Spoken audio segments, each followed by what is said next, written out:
Malaysia was the only country in the world that actually named leadership among the top 5 decisive factors. With any kind of AI-backed system, the danger is that the artificial intelligence will just learn our mistakes, our biases. I pretty much like to transfer the UX approach into HR. If you're talking about the balance, then for the junior people, the cultural fit is more important, because then it depends more how they fit into the organization. They have more generic skills. You can teach them a lot if they're able. Employers are actually realizing how important it is that they actually make a positive impact on people, and that they can do that through work.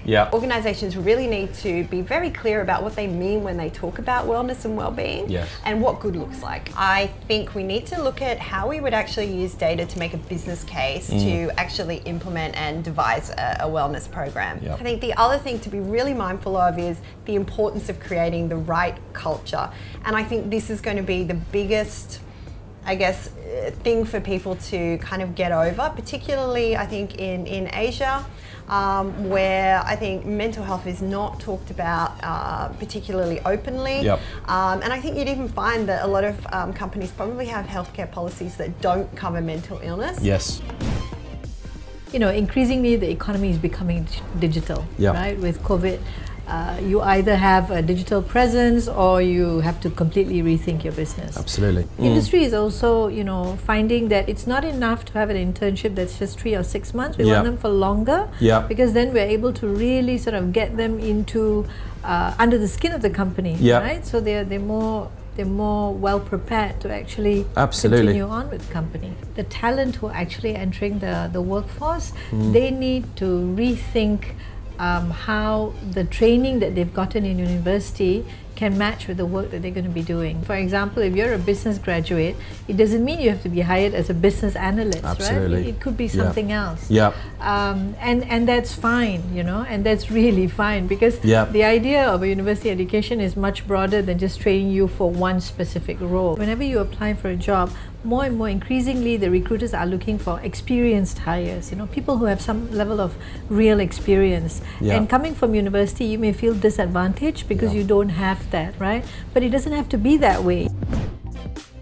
They put their faith in sending their CV and writing a small cover note to be met by an algorithm that rejects them for a job that they're perfectly fine for.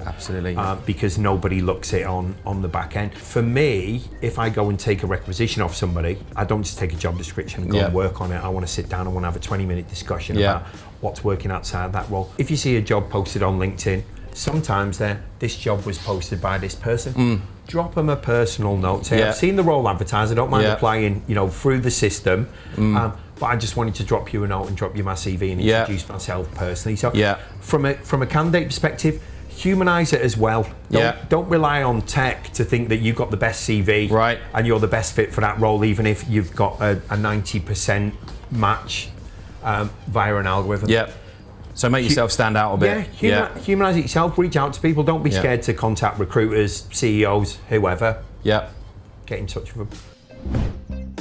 They could be really good at making, you know, some wonderful progress in a particular area of D&I, but that does not necessarily mean that it's the best in terms of the entire scope of D&I. If you don't really study your own demographic and know your people, right, then you can't have a one-size-fits-all sort of an approach. There is no effort in terms of really understanding what your target pool is looking like and challenging yourself, you know, to move away from status quo. I think somehow the more you put KPIs and structured on every step of the business, you might gonna struggle a little in business partnering, because there is about getting to know people. The goal is to work apart together and to learn how to do that.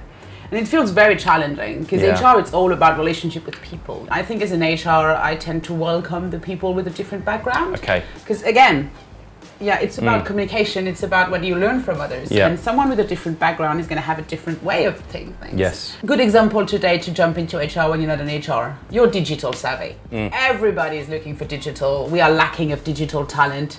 You are actually very digital, and you care about HR and you know a few stuff about HR, probably you might going to be able to find a role, right? Absolutely. I meet with Malaysians overseas, and I talk to the employers, you know, in other parts of the world. Say, why do you like Malaysian talent so much? They said we are so culturally in tune. Yes.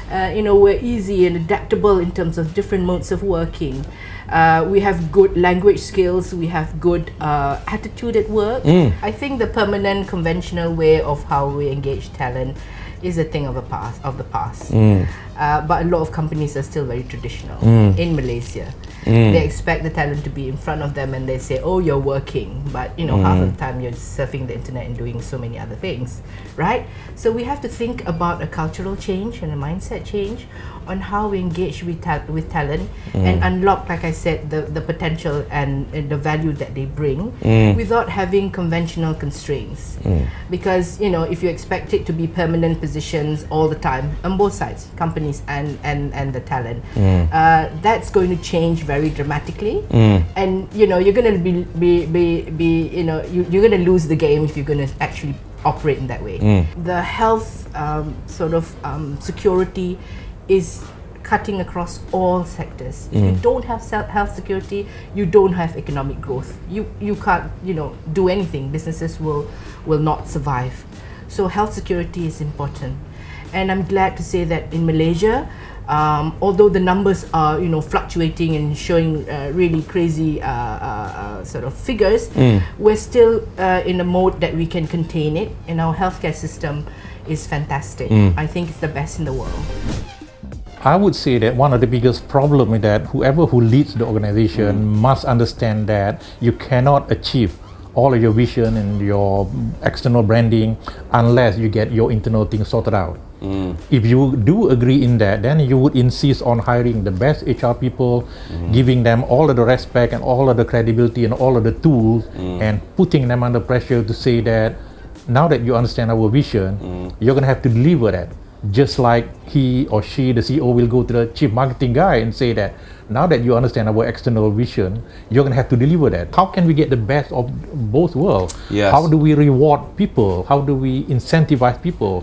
How do we measure performance? How do we measure that we're heading in the right direction and the culture of the place is healthy, and what we discussed earlier on? How do we handle the fact that there's a lot of stress going on? Of course. And some people are coping with it better, but generally a lot of people are struggling with it. So how do we become the person, the people who address the solution? I learned something very early on that applies a lot to HR, and it says that our job is to comfort the disturbed and disturb the comfortable. We need to understand what are the pressures which are impinging on them, and we need to have some good solution for them. I would imagine almost every organization out there would feel that the talent that they have is not quite where they need to be.